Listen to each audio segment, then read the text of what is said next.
Assalamualaikum warahmatullahi wabarakatuh. Perkenalkan, kami dari kelompok 1 yang beranggotakan saya sendiri Wafa Rahmawati NPM 193401071. Perkenalkan, nama saya Reja Purnama, NPM 193401079. Perkenalkan, nama saya Firman Krisdiansah, NPM 193401044. Perkenalkan, nama saya Farhan Taufikur Rahman, NPM 1934011052. Saya Rintis Alejandro, NPM 1934011048. Di sini kami akan menyampaikan mengenai materi kriteria investasi. Selamat menyimak. Di sini saya akan menjelaskan mengenai kriteria investasi. Investasi itu sendiri merupakan suatu aktivitas yang berhubungan dengan usaha penarikan sumber-sumber dana yang dipakai untuk mengadakan barang modal pada saat sekarang. Dan dengan barang modal akan dihasilkan aliran produk baru di masa yang akan mendatang. Kriteria investasi bisa digunakan untuk mengukur manfaat yang diperoleh dan biaya yang dikeluarkan dari suatu proyek. Untuk mengetahui kriteria tersebut, digunakan analisis finansial. Analisis finansial itu sendiri adalah suatu analisis yang membandingkan antara biaya dan manfaat untuk menentukan apakah suatu proyek akan menguntungkan selama umur proyek. Nah, untuk kriteria investasi itu sendiri terbagi menjadi beberapa bagian. Di sini saya akan menjelaskan mengenai bagian yang pertama, yaitu NPV atau Net Present Value. Net Present Value merupakan manfaat bersih tambahan atau nilai kini bersih yang diterima proyek selama umur proyek pada tingkat diskon faktor tertentu. NPV memiliki rumus NPV sama dengan sigma N T sama dengan 1. BT min CT per 1 ditambah I dikali T. NPV merupakan selisih antara present value benefit dengan present value cost. Dinyatakan dengan rupiah, juta rupiah, dan lain-lain. Untuk indikator dari NPV itu sendiri, jika NPV lebih dari 0 atau positif, maka proyek layak atau go untuk dilaksanakan. Sedangkan jika NPV kurang dari 0 atau negatif, maka proyek tidak layak atau not go untuk dilaksanakan. Di sini saya akan menjelaskan salah satu pembahasan yang terkait dengan kriteria kelayakan investasi, yaitu tentang Net BC atau Net Benefit Cost. Net Benefit Cost merupakan salah satu cara untuk kita mengetahui apakah usaha yang kita lakukan itu mengalami keuntungan atau kerugian. Net BC juga bisa menggambarkan berapa nilai manfaat yang kita peroleh dari biaya atau cost yang kita keluarkan.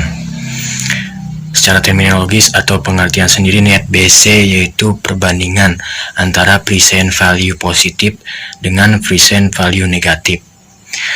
Di dalam melakukan perhitungan Net BC itu setidaknya kita memerlukan data. Data yang harus kita peroleh terlebih dahulu adalah data pendapatan per tahun dan biaya per tahun. Setelah kita memperoleh data tersebut, bisa dilakukan proses perhitungan Net BC. Dan di dalam perhitungan Net BC sendiri itu terdapat dua indikator ukuran hasil. Yang ke satu adalah jika Net BC lebih dari 1, maka gagasan usaha atau proyek usaha yang kita telah rencanakan itu boleh diberikan lampu hijau untuk dilakukan atau direalisasikan.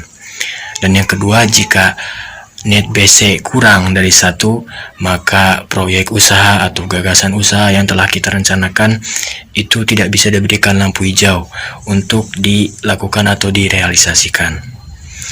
Dan yang ketiga adalah jika Net BC sama dengan 0, maka gagasan usaha atau proyek usaha itu berada pada titik break even point, atau di mana gagasan usaha atau proyek usaha kita itu diproyeksikan tidak mengalami kerugian ataupun keuntungan.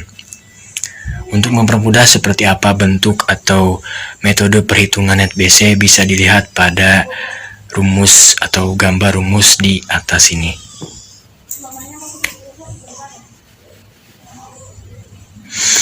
Mungkin cukup sekian pemaparan dari saya, kurang dan lebihnya mohon maaf. Di sini saya akan menjelaskan mengenai gross BC atau gross benefit cost ratio. Gross benefit cost ratio adalah perbandingan antara benefit kotor yang telah didiskon dengan cost secara keseluruhan yang telah didiskon, atau merupakan manfaat yang diterima proyek dari setiap satu satuan biaya yang dikeluarkan tanpa satuan. Kriteria ini hampir sama dengan net BC. Perbedaannya, dalam perhitungan net BC, biaya tiap tahun dikurangi dari benefit tiap tahun untuk mengetahui benefit neto yang positif dan negatif. Kemudian, jumlah present value positif dibandingkan dengan jumlah present value yang negatif.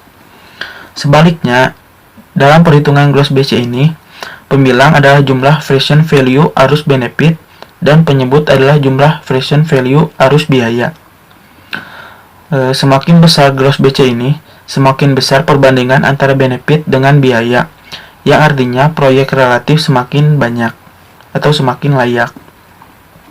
Adapun rumus gross BC yaitu seperti yang ada pada gambar berikut, yang dimana BT adalah benefit biaya pada tahun ke T, yang kedua CT yaitu biaya pada tahun ke T, N adalah lamanya periode waktu, dan I adalah tingkat suku bunga yang berlaku.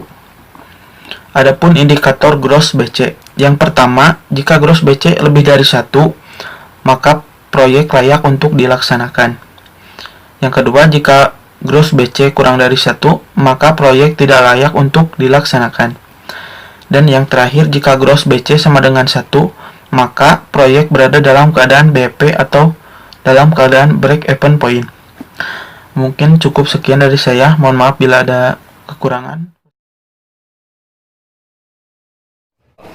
Di sini saya akan menjelaskan tentang IRR atau Internal Rate of Return. IRR adalah hasil yang diperoleh dari bisnis proposal, yaitu diskonto atau diskon rate yang memiliki nilai dari aliran kas yang masuk, atau bisa kita sebut dengan investasi awal. Nah, adapun fungsi lain dari IRR yaitu untuk mengetahui apakah investasi atau proyek tersebut dapat dilakukan atau tidak. Nah, ada cara untuk menentukan IRR dengan rumus, yaitu I1 ditambah NPV1 dibagi NPV1 dikurangi NPV2 dikali I2 dikurangi I1, di mana I1 adalah tingkat diskonto yang akan menghasilkan NPV positif. I2 adalah tingkat diskonto yang akan menghasilkan NPV negatif. NPV1 adalah net present value yang akan bernilai positif. NPV2 adalah net present value yang akan bernilai negatif.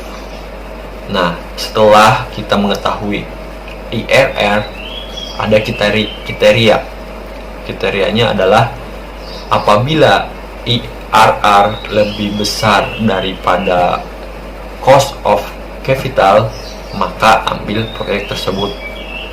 Tapi jika IRR lebih kecil daripada cost of capital, maka jangan ambil proyek tersebut. Nah, apa sih cost of capital itu? Cost of capital itu adalah cara untuk dapetin modal.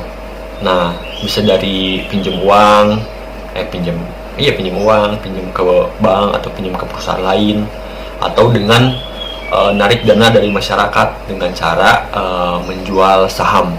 Nah, dengan cara menjual saham kita dapatin modal, terus itu bisa melaksanakan proyek tersebut. Nah, mungkin terima kasih atas perhatiannya, kurang lebihnya mohon maaf. Apa sih payback period itu? Payback period atau disingkat PP adalah merupakan jangka waktu atau periode yang diperlukan untuk membayar kembali semua biaya yang telah dikeluarkan dalam investasi suatu proyek. Kemudian, apa sih yang menjadi indikator dari payback period ini? Semakin cepat proyek mengembalikan biaya yang telah dikeluarkan dalam investasi suatu proyek, maka penilaian terhadap proyek tersebut semakin baik. Kemudian, perhitungan payback period ini belum memperhatikan time of value, di mana PP atau payback period sama dengan I atau besarnya investasi di suatu proyek per AB atau besarnya benefit yang diperoleh setiap tahunnya. Baik, mungkin sekian penjelasan dari kelompok kami. Kurang lebihnya mohon maaf dan semoga menjadi ilmu yang bermanfaat bagi kita semua. Wassalamualaikum warahmatullahi wabarakatuh.